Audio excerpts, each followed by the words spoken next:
By the time we saw Yul Brynner saddle up again in Return of the Seven, those of us watching were all 6 years older, or the same age if we weren't born yet. This morning, today, or tonight, we're taking a look at the music of Return of the Seven and what makes it special.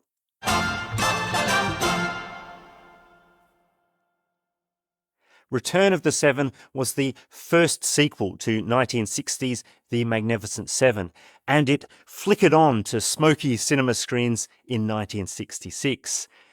By this point, 6 of the 7 had been killed on screen, or alternatively, declined to return as one of the 7 in Return of the Seven. Behind the camera, there were several changes too. One of the top off-screen 7 who did return for Return of the Seven was Magnificent Seven composer, the magnificent Elmer Bernstein. And it's noteworthy he did, because he was able to achieve 2 important things. Firstly, to repurpose his original music into the sequel in such a way that proved its robustness and versatility, also paving the way for how further sequels might be handled musically. And to take advantage of modern stereo recording techniques to make a vinyl album of highlights from the first film's score.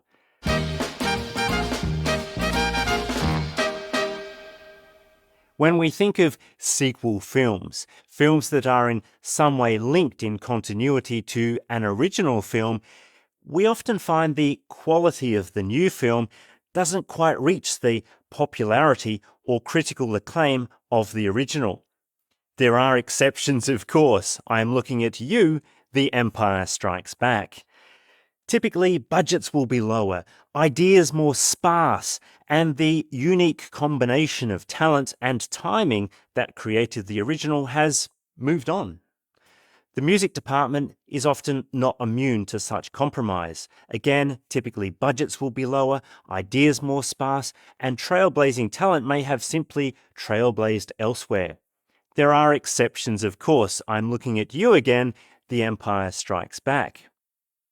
In the case of Return of the Seven, Elmer Bernstein was all but guaranteed his return to the Seven.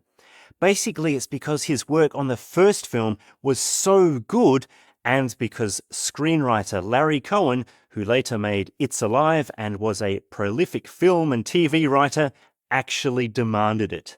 If you don't use that music, then don't make the picture, because there's no picture without the Magnificent Seven music. So it was that at some point, someone, somewhere, somehow realized that the original music was indeed so good that all that was necessary was to drop it into the new film. Therefore, Mr. Bernstein and his ace orchestrators, Jack Hayes and Leo Shukin, retimed, reseasoned, and reconfigured the music for recording afresh, this time in London. The execution of this idea was not 100% perfect, to be honest, and the opening titles give us some insight into this. After the famous Magnificent Seven theme concludes, the titles are still going, so the music transitions to the Calvera music, the bad guys, bandits theme from the first film, as a benign donkey and his innocent boy guide and a water wheel appear on screen. Nothing threatening, really. But it's still Magnificent Seven music, which is magnificent, so who's for complaining? Who's for complaining? Sadly, none of the music recordings made specifically for the film can be found. However, all is not lost, as what does exist is a very nice thing indeed. Looking back, or just looking, it's a little weird to think that the Oscar-nominated 1960 Magnificent Seven score never got a contemporaneous soundtrack release. By the early 1960s, it had been recorded by people including John Barry, sometimes with renditions that made it to the music hit parade. not to mention the use of the theme in a massively successful marketing campaign by a behemoth company selling some tobacco products using cowboys. Oh, and a beer commercial in Australia that's still using the music today.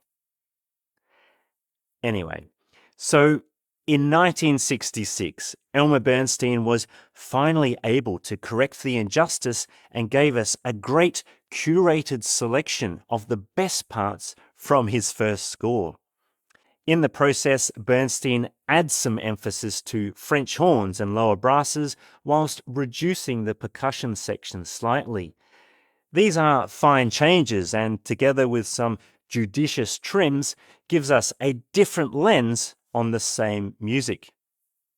And it was all recorded beautifully in stereo at CTS Studios in London by the wonderful Jack Clegg.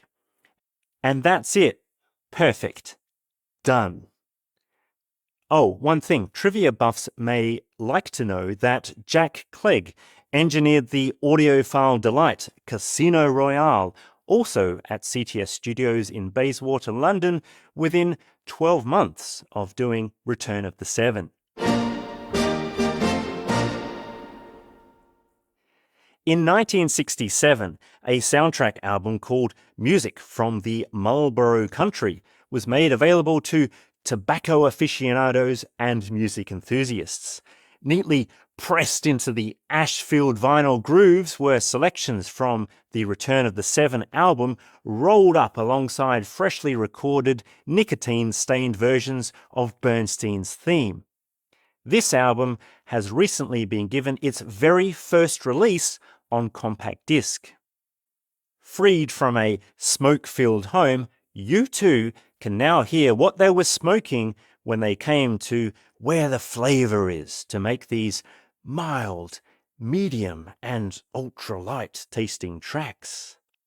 The new recordings set the famous theme in different contemporary styles. Taking a Ride in the Saddle are a bossa nova version, a Herb Alpert trumpet-led version, a Nashville-flavoured waltz arrangement, a loud mariachi trumpet version, and more. Basically, you would ease the stylus down on this beauty, kick back in your Eames lounge chair, light up your mild as May Marlboros, burn holes in your lungs and chair, but be taken on a glorious musical journey that actually illustrates how pliable and versatile Bernstein's theme is. Fair warning though, smoking kills. Listening to music doesn't. At least I don't think it does. Doing both at the same time might, though. That's right. Right?